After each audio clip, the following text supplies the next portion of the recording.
Fil-Parlament, il-Kumitat dwar l-Ambjent u l-Ippjanar tal-Iżvilupp approva emendi għall-Pjan Strateġiku għall-Ambjent u l-Iżvilupp.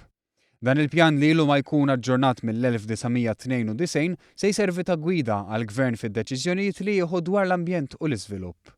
Is-Segretarju Parlamentari għall-Ippjanar Michael Falzon qal li dawn l-emendi saru wara konsultazzjoni fejn anke kienu kkunsidrati l-proposti tal-Oppożizzjoni.